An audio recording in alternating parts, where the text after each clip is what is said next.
The antique cameo brooch felt cold against my palm. I signed the papers, placed the house keys on the mahogany table, and walked out of my own Victorian mansion without looking back.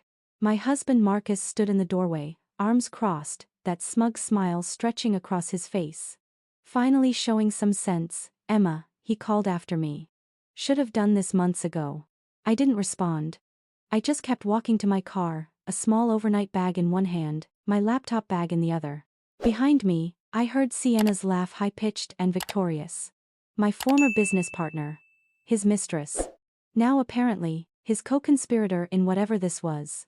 The November rain had started, typical Portland weather. I sat in my car for a moment, watching the lights flicker on in the mansion, my great-aunt Dorothy's mansion. The one she'd left me 10 years ago with explicit instructions in her will. Keep it in the family, Emma. Don't let anyone take what's yours. My phone buzzed. It was Victoria Nash, my attorney. I let it go to voicemail. She'd be furious, I'd signed anything without her present. But I knew exactly what I was doing. Let me back up. 3 months ago, everything had been different. I'd built Tech Vanguard from nothing, an AI solutions company specializing in healthcare diagnostics. 5 years of 18-hour days, sleeping in my office, burning through my savings. But we'd done it. We'd created something revolutionary, and now Morrison Medical Group wanted to acquire us for $15 million. 15 million. I'd been in New York for the final negotiations when Marcus had called. Babe, we need to talk about the acquisition. His voice had that edge it got when he wanted something. I've been thinking about our financial situation. Our financial situation is fine, I'd said, distracted by the contract revisions in front of me. No, I mean, about my contribution to the company. I helped you build this, Emma. Those late nights when I brought you dinner, the emotional support during your pitch meetings, I'd actually laughed. Marcus, you brought me takeout 3 times. That doesn't make you a co-founder. The silence on the other end had been thick. We're married. What's yours is mine. That's how this works. That's when I should have known. But I'd been too focused on closing the deal, too excited about finally seeing my years of work pay off. I'd brushed it off as Marcus being Marcus, the perpetual entrepreneur with failed ventures and big dreams funded by my salary. When I got back to Portland a week later, things had changed. Marcus had gotten a lawyer. Not just any lawyer, Richard Brennan, the kind of attorney who advertised on bus benches with slogans like "Get what you deserve." We need to revise our prenup, Marcus announced over dinner at the mansion. Sienna was there too, which should have been my second warning sign. She'd stopped by for advice on her new consulting venture, the consulting venture she'd started after I'd declined to make her partner at Tech Vanguard. The prenup is ironclad, I said, pushing my pasta around. I'd lost my appetite. We signed it before we got married 5 years ago. It's done. That's the thing, babe. Marcus leaned back, and I noticed he was wearing one of my late uncle's vintage watches. When had he taken that from the display case? I've been talking to Richard, and he says prenups signed under duress aren't valid. And you were pretty insistent I sign back then, remember? Almost threatened to call off the wedding. I didn't threaten anything. You signed it willingly. Sienna chimed in, her voice syrupy. Emma, be reasonable. Marcus has supported your career. He's entitled to his fair share. And honestly, from a business perspective, you can't afford a messy divorce right now. Morrison Medical would walk away from the deal if they smell litigation. My blood ran cold. Are you threatening me? Threatening? Marcus laughed. But it wasn't the laugh I'd fallen in love with. I'm protecting my interests. Our interests. Look. We can do this the easy way or the hard way. Sign a revised agreement, 50% of the acquisition proceeds, half the mansion. And your aunt's art collection split down the middle, or I file for divorce and claim that the company's IP was developed during our marriage using marital resources. That's insane. I developed the core algorithm 2 years before we even met. Can you prove that? Sienna asked, pulling out her phone. Because I have emails from your company server showing development work done during your marriage. Timestamps and everything. My hands trembled. Those emails were about refinements, not the core technology. But in court? With the right lawyer spinning the story? It could delay the acquisition indefinitely. Morrison Medical had already said they wanted a clean deal, no legal entanglements. I need to think about this, I said. You have 24 hours, Marcus replied. After that, I file. And Emma? I've already changed the locks on the mansion. Technically, we own it jointly, so I have every right. You want back in? Sign the papers. I'd left that night, stayed at a hotel downtown. I'd called Victoria from the parking lot, and she'd spent 2 hours explaining why this was extortion, why I shouldn't sign anything, why we'd fight this. But I'd also called someone else. Gerald Winters, the estate attorney who'd handled Aunt Dorothy's will. And that's when I learned something interesting. The mansion wasn't mine. Not technically. Aunt Dorothy had been smarter than anyone knew. She'd placed the Victorian house in an irrevocable trust, the Dorothy Sullivan Heritage Trust, and named me as the trustee, not the owner. I managed the property, lived in it, made decisions about it, but I couldn't sell it, couldn't transfer it, couldn't sign it away in a divorce settlement because I didn't own it. The trust did. The art collection? Same thing. The first edition book library she'd spent 40 years building? Same. Even the jewelry, her mother's Art Deco pieces, the cameo brooch from the 1,890 seconds. The emerald and diamond set from the 1,920 seconds, all trust property. Why didn't she just leave it to me directly? I'd asked Gerald. Because she was worried about exactly this situation, he'd said. She'd seen too many women lose their inheritances to divorces and bad business deals. This way, it's protected. Forever. And my business? I'd incorporated it in Delaware 2 years before meeting Marcus, with a complex LLC structure that my accountant had set up. Any IP developed was owned by the company, not by me personally, and certainly not by any future spouse. I'd been paranoid after watching my college roommate lose her startup in a divorce. I'd documented everything. Every line of code written before the marriage, every patent filed, every development milestone. I'd even used blockchain timestamps for my major breakthroughs. My lead developer had insisted on it for IP protection. So when Marcus had changed the locks and demanded I sign his papers? I'd seen an opportunity. I'd let Victoria in on the plan. She'd hated it. This is risky, Emma. If something goes wrong, nothing will go wrong. Let him think he's won. Let him get comfortable. Then we pull the rug out. I'd also called the police, filed a report about the lock change and potential theft. I can't access my home, I told them. My husband has locked me out, and I'm concerned about my great-aunt's estate property inside. They'd documented it. Added it to the file. Then I'd signed Marcus's papers. Every single page. I'd watched him practically vibrate with excitement as his bus bench lawyer notarized everything. Smart choice, Marcus had said, trying to hide his grin. Now we can all move forward as friends. Friends, right. I'd moved into a furnished apartment downtown. 1 bedroom, temporary lease. I'd even posted about it on social media, new chapter, new space, letting everyone think the marriage was over and I'd surrendered. What I didn't post about was the consultation I'd scheduled with Morrison Medical's legal team. Or the forensic accountant I'd hired to trace every penny Marcus had spent from our joint account. Or the private investigator who was documenting his movements. Or the fact that the Victorian mansion's smart home system, which I'd spent $30,000 upgrading 2 years ago, was still connected to my phone. The first malfunction happened 3 days after I moved out. Marcus called me, furious. Your stupid house won't heat properly. It's November, Emma. It's 40 degrees outside, and the radiators barely work. Did you check the thermostat? I asked innocently. Sometimes the antique system needs manual adjustment. I've checked everything. It's like the house is fighting me. It was. The Victorian steam heating system was now smart controlled, and I'd set it to maintain exactly 62 degrees, uncomfortable but not dangerous. Energy efficient, I'd told myself. Environmentally conscious. A week later, the vintage dumbwaiter stopped working. Marcus had been using it to send food and drinks between floors. He'd always been lazy that way. Now it got stuck between the 2nd and 3rd floors, trapping his dinner inside. This place is falling apart, he complained over text. You really let it go. I didn't respond. I was too busy watching the security camera feeds on my laptop. The ones he didn't know about, hidden in the crown molding and antique light fixtures. I watched him and Sienna go through Aunt Dorothy's things, pawing through the jewelry boxes in the master bedroom. This cameo has to be worth something, Sienna said, holding up the brooch. Aunt Dorothy's favorite piece, the one she'd worn in every family photo for 30 years. Victorian era, right? And these emeralds. Take whatever you want, Marcus said, pouring himself whiskey from my uncle's collection. It's half mine now anyway. More than half, since I'm clearly the one who knew what we were sitting on. They'd started selling things immediately. I tracked every piece through the investigator. The first edition Hemingway went to a rare book dealer in Seattle for $8,000. A pair of Art Deco earrings showed up at an estate jewelry store in Vancouver. The cameo brooch? Sienna had kept that one, wearing it in an Instagram post about vintage finds and new beginnings. Each theft was documented. Photographed.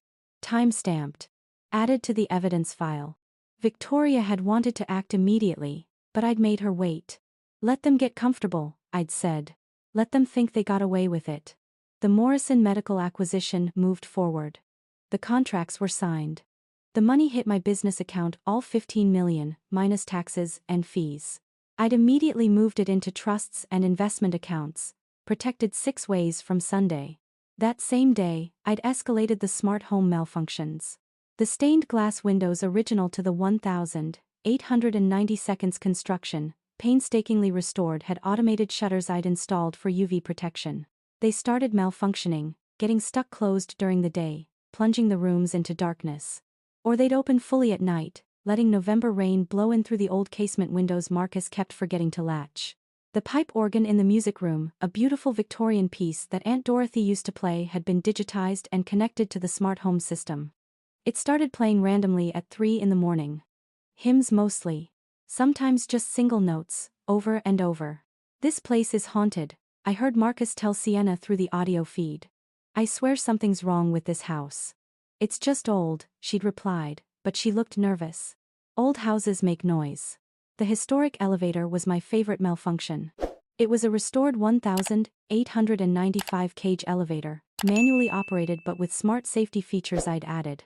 It started getting stuck between floors, usually with Marcus inside. Once, he was trapped for 40 minutes before the fire department came. The inspector says there's nothing mechanically wrong, he'd yelled at me over the phone. But it keeps breaking. Do you have any idea how to fix this thing? Have you tried calling a Victorian elevator specialist? I'd suggested. They're rare, but... This is bullshit. Emma. This whole house is bullshit. Good. Let him be miserable in the house he'd stolen from me. But it was Richard Brennan, Marcus's bus bench lawyer, who finally figured it out. I watched it happen on the security feed. Marcus was celebrating, 3 weeks after I'd signed the papers. He'd invited Richard and a few friends over, bragging about how he'd finally gotten what was owed to him. They were drinking my uncle's vintage port, sitting in Aunt Dorothy's restored Victorian parlor, congratulating themselves. Richard had pulled out his phone, reviewing some documents. His face had changed confusion, then concern, then absolute horror. Marcus, we need to talk. Privately. They'd gone into the library, and I'd leaned closer to my laptop, volume up. Marcus. Did you actually read the property deed before you demanded Emma sign it over? The what? The papers said the house transfers to joint ownership, my lawyer said. Your lawyer is an idiot, and I'm your lawyer, so let me explain what just happened. That house isn't Emma's property. It's owned by the Dorothy Sullivan Heritage Trust, established in 2015, with Emma as the trustee, not the owner. She can't transfer it because she doesn't own it. Silence. Long, beautiful silence. What do you mean she doesn't own it? I mean the papers you had her sign? They're meaningless. She signed away trusteeship of a property she never personally owned in the first place. Those papers wouldn't hold up for 5 seconds in court because she had no legal authority to transfer trust property to you or anyone else. But the art collection, the jewelry, all trust property. Every single piece. And Marcus? Richard's voice got quieter, more dangerous. Did you sell any of it? Because that's not marital property. That's theft. Theft from an estate trust. I'd closed my laptop, smiling for the first time in weeks. The next morning, I'd called Victoria. It's time. She'd filed an emergency motion that afternoon. By evening, the police had arrived at the mansion with a court order and a very detailed inventory list, every item from Aunt Dorothy's estate, catalogued with photographs and appraisals. My investigator had provided them with documentation of every sale, every pawn shop visit, every online listing. We had Sienna's Instagram posts, showing her wearing the cameo brooch at an influencer event in downtown Portland. We had the rare book dealer's receipts, we had everything. I'd gone with them. I wanted to see Marcus's face. He answered the door in his pajamas, holding a cup of coffee or trying to. The smart coffee maker had stopped working that morning too. Emma? Why are the police here? Mr. Davidson, the lead officer said, we have a court order to recover property stolen from the Dorothy Sullivan Heritage Trust. We're going to need you to surrender the house keys and step aside. Stolen? I didn't steal anything. Emma signed the papers. I have a right to this property. No, Victoria said, stepping forward with her briefcase, you don't. You coerced your wife into signing fraudulent documents transferring property she never legally owned. You then proceeded to sell estate property, trust property for personal gain. That's theft, fraud, and possibly racketeering depending on how your lawyer wants to spin his involvement. Richard Brennan had appeared behind Marcus, looking like he wanted to disappear into the floorboards. My client has no further comment. Smart, Victoria said. Because we're also pursuing civil damages for the sold items. Emma has documentation of every piece, every sale, every penny you made from your theft. What about the company money? Marcus had sputtered. The acquisition I'm entitled to half. That's when Gerald Winters had stepped forward. I hadn't known Victoria was bringing him, but I was grateful.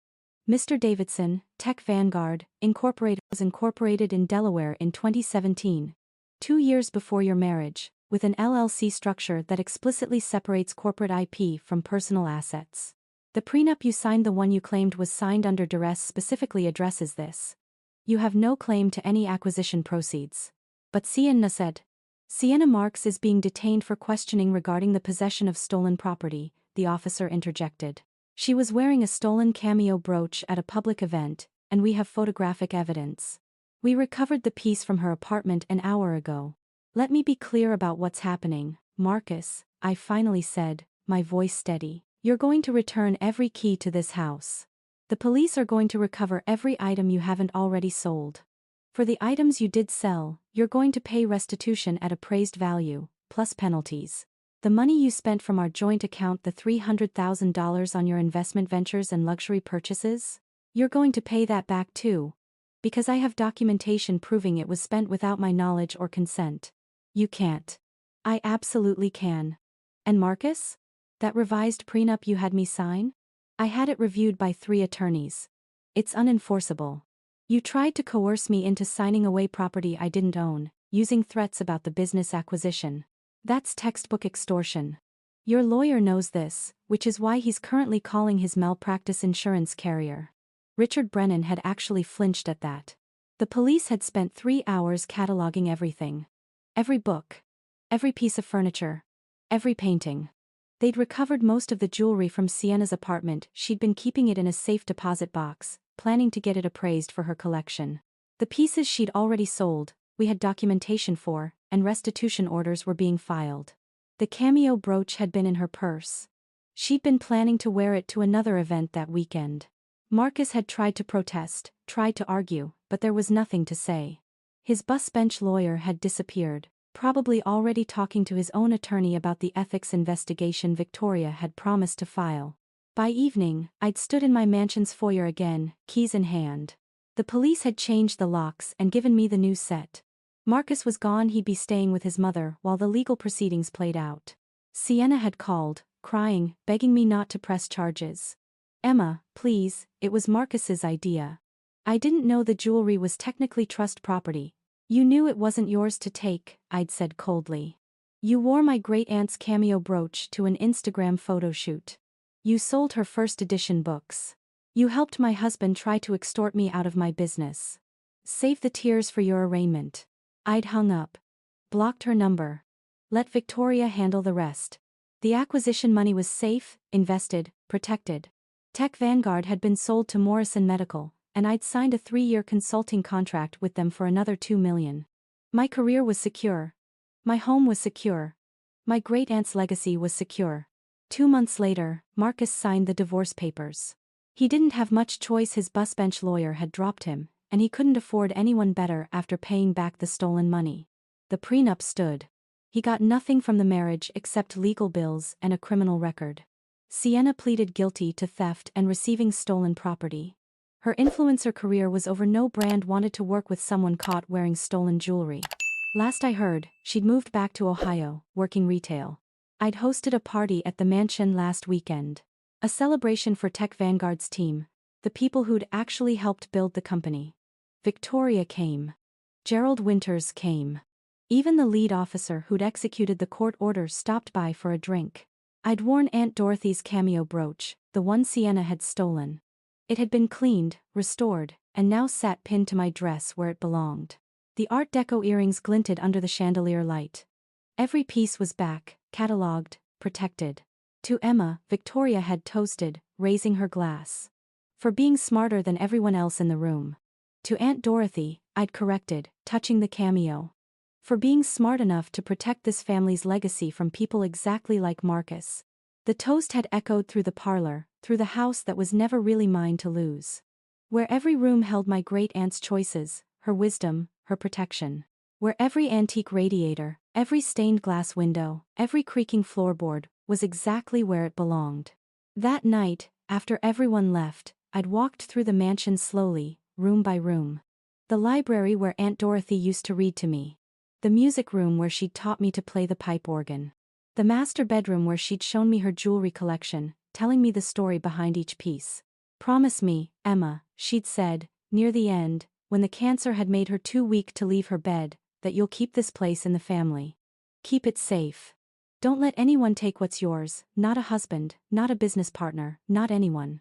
Women work too hard to let men take what we've built. I'd promised. And I'd kept that promise, even when it meant playing a dangerous game with Marcus. Even when it meant pretending to lose so I could win bigger. The smart home system chimed. I'd reset it to normal operations, no more malfunctions. The radiators hummed warmly. The elevator glided smoothly between floors. The pipe organ sat silent unless I chose to play it. Everything was as it should be. My phone buzzed. A message from Morrison Medical's CEO. Emma. We'd like to discuss expanding your consulting role. Dinner next week? I smiled. New opportunities. New projects. The same secure foundation. I walked to Aunt Dorothy's vanity, opened the restored jewelry box, and carefully removed the cameo brooch, placing it back in its velvet-lined slot. Next to it, the Art Deco earrings sparkled. The emerald set. The pearl necklace. Every piece she'd worn. Every piece she'd protected. Every piece she'd trusted me to keep safe. I kept my promise, I whispered to the empty room. The house seemed to settle around me, the old wood creaking softly, like an agreement. Like she'd heard me. I'd learned something through all of this, something Aunt Dorothy had tried to teach me, but I'd had to learn the hard way. Protecting yourself isn't about building walls. It's about building structures, legal structures, financial structures, support structures with people you trust. Marcus had thought marriage gave him rights to my work, my inheritance, my future. He'd thought signing papers and changing locks made him powerful. He'd never understood that power isn't about control.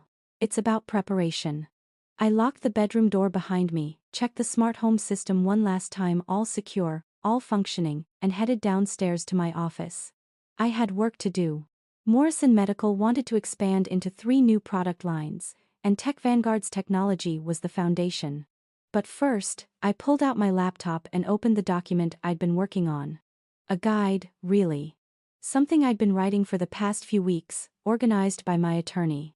Protecting Your Assets, a comprehensive guide for women entrepreneurs. Because if Marcus and Sienna had taught me anything, it was that my story wasn't unique. Women everywhere were being pressured, manipulated, or outright cheated out of what they'd built. And if my experience, painful as it was, could help even one person protect themselves, Aunt Dorothy would have approved. I typed steadily, documenting everything. The trust structures. The LLC frameworks. The importance of documentation. The value of good attorneys. How to recognize financial abuse. When to act and when to wait. How to protect sentimental items with legal structures, not just safes and insurance policies. By midnight, I'd written 15 pages. By 2 in the morning, 25. The words flowed easily, probably because they mattered. Because somewhere out there, another woman was being told she owed her husband half of something she'd built alone. Another woman was watching her inheritance get pawned off by someone who thought marriage meant ownership. And maybe, just maybe, my story would help her fight back. I saved the document, backed it up to 3 different cloud services, and finally closed my laptop. The mansion was quiet around me, the November rain pattering against the windows. I could hear the radiators humming, smell the old wood and polish that had always meant home to me. Safe. Secure. Protected. Exactly as Aunt Dorothy had intended. I climbed the stairs to my bedroom, passing the portraits of family members who'd lived in this house for over a century. Strong women, all of them. Women who'd survived wars and depressions, who'd raised families and built businesses, who'd protected what was theirs. I was just continuing the tradition. In the morning, I'd call my accountant about the new consulting income.